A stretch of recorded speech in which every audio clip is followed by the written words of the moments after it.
Welcome to Stories Podcast. I'm your host, Amanda Weldin.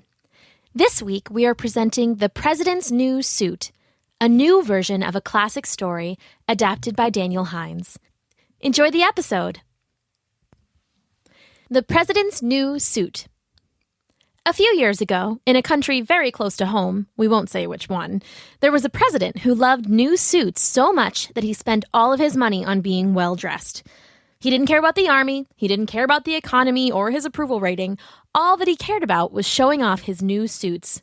In fact, he spent so much time being measured and fitted and dressed that instead of saying, "the president's in a meeting," like a normal country, his assistants would have to say, "the president's in his dressing room." The president lived in the capital city, of course, and it was a very busy city indeed. All manner of craftsmen and artists came through the town, but the town also drew its fair number of swindlers.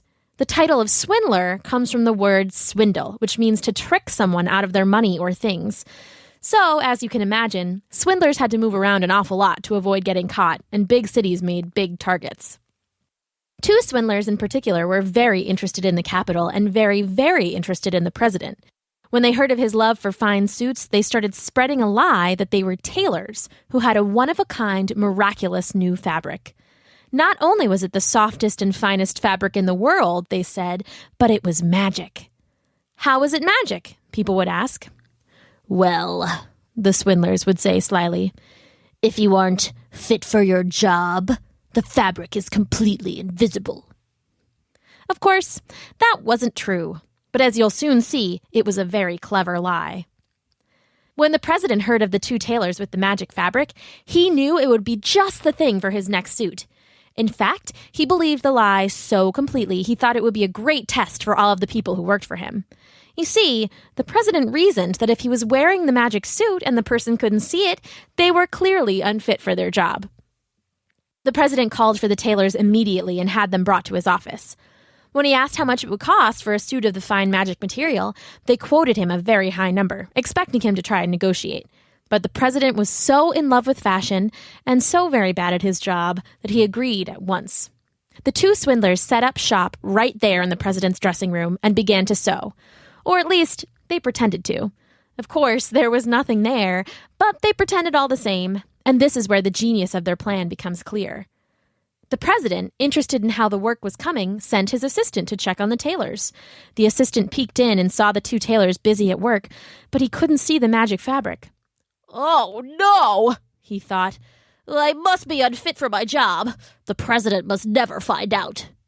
So, when he returned to the president to give his report, he said, "It's the finest suit in all the world, Mr. President. You'll surely be the best-dressed ruler in all of the free world."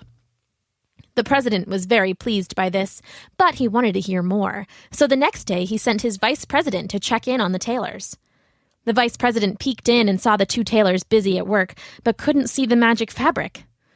"Oh, no," she thought. "I must be unfit for my job. The president must never find out."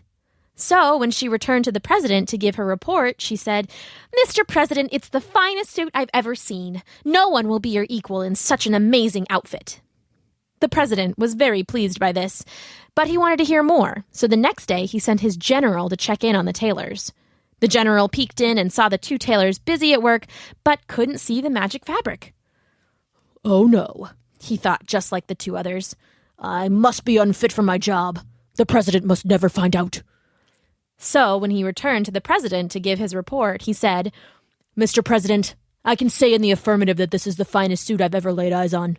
The troops will be inspired by a leader in such a fine cut of cloth." The president was very pleased, and he was even more pleased the next day when the two tailors, or should we say swindlers, came to his office to tell him that the suit was complete. The president picked up the phone to his secretary and told him to get everyone into the presidential dining room to view the finest outfit ever worn. He then went into his dressing room where the tailors pretended to prepare the suit for his inspection. Of course, there was nothing there, but the tailors put on a great show of pretending. "And here is the shirt," said one, holding up his empty hands in the air as though there was a shirt between them. "Marvelous, this is a huge achievement," said the president, but in his head he thought, "Oh no, I must be unfit to be president. The people must never find out." So it went. The tailors would pretend to pull out and display a coat and pants and underwear and everything else, and the president would pretend that he could see a wonderful piece of clothing, but in reality, there was nothing there at all. "Now, Mr. President, let us get you dressed." The president stripped down to the nude, and the swindlers pretended to pull on undies and pants and socks and shirt and jacket. They made a great show of buttoning up this and zippering up that and adjusting the collar, when in reality, they were only pretending, and the president was simply standing there naked as a baby. Finally, they stepped back. "And what do you think, Mr. President?" The president looked in the mirror and only saw himself quite naked looking back. Again, he vowed that no one must know he wasn't fit for his office. "This is a great suit. Isn't this a great suit? And the material, it's so light, it's almost as though I'm wearing nothing at all." "Just so," said one swindler, trying his hardest not to laugh. "The material is light as a spider web, as fine as a fly's wings, and so breathable that you'll feel the wind right through it." "The rest of the staff has got to see this," said the president. He walked, quite nakedly, to the presidential dining room where all of the presidential staff was waiting. A few of them got very wide-eyed when the president strutted in, bare-bottomed and all, but no one wanted to be thought of as unfit for their job, so they all pretended to see the suit. "What a fit! So fine, so handsome. A suit fit for a president, fit for an emperor even."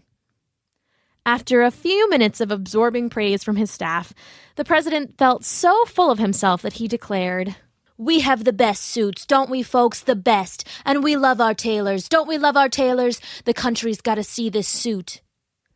He had his press secretary call a presidential parade, and he called the tailors to his office just before it was to begin. "You two have made one heck of a great suit, and let me tell you, I know all about great suits, the best. You got to come ride in the parade with me." The two swindlers looked at each other carefully. They knew they had been lucky so far, but that sooner or later the president would realize he had been tricked. "I'm sorry, Mr. President," said one, "but really we must be on our way." "Yes, Mr. President," said the other. "You do us a great honor, but we have an appointment with the king of New Fakeland, and so really we must be going." The president said he understood and sent them on their way, considerably richer. Then he went and got onto the giant decorated platform that was to be at the head of the parade. "Do I look ready or what? The people are going to love this suit, and I mean love it. It's going to be huge," he said to the giant crowd of television reporters who were gathered around with their cameras rolling. The reporters and cameramen all looked at each other with worried faces, but like the assistant and the general and the vice president and the rest of the presidential staff, they didn't want anyone to think they were bad at their jobs. So they all smiled at the president and again told him how good he looked. And then the parade started. Millions of people lived in the capital, and thousands of them came out for the presidential parade. They lined the streets on either side, whooping and hollering and cheering, until the president rolled by, waving happily and strutting back and forth on his float, naked as the day he was born. Again, no one wanted to be thought of as unfit for their jobs, so they pretended to see the suit. But their cheers weren't quite as loud as before, and the whoops and hollers died away completely. On and on it went for miles and miles until one child looked at the naked president and scrunched up her little face. "But, Mommy," she said, "he doesn't have anything on. The president is naked." Those around her heard, and they realized that she had no job, so she couldn't be unfit, so she should be able to see the suit, unless, one by one, like a wave moving through the crowd, the people realized they'd all been fooled. And as they realized and looked on at their silly president strutting his naked bum back and forth, they began to laugh and laugh. "He doesn't have anything on!" the whole country cried, shaking with laughter.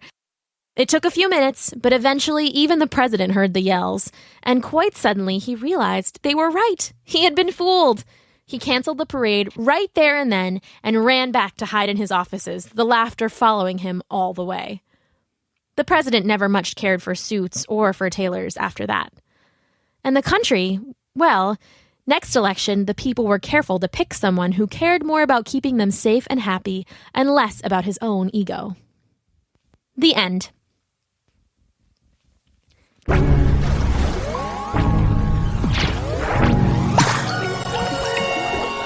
Thanks for listening.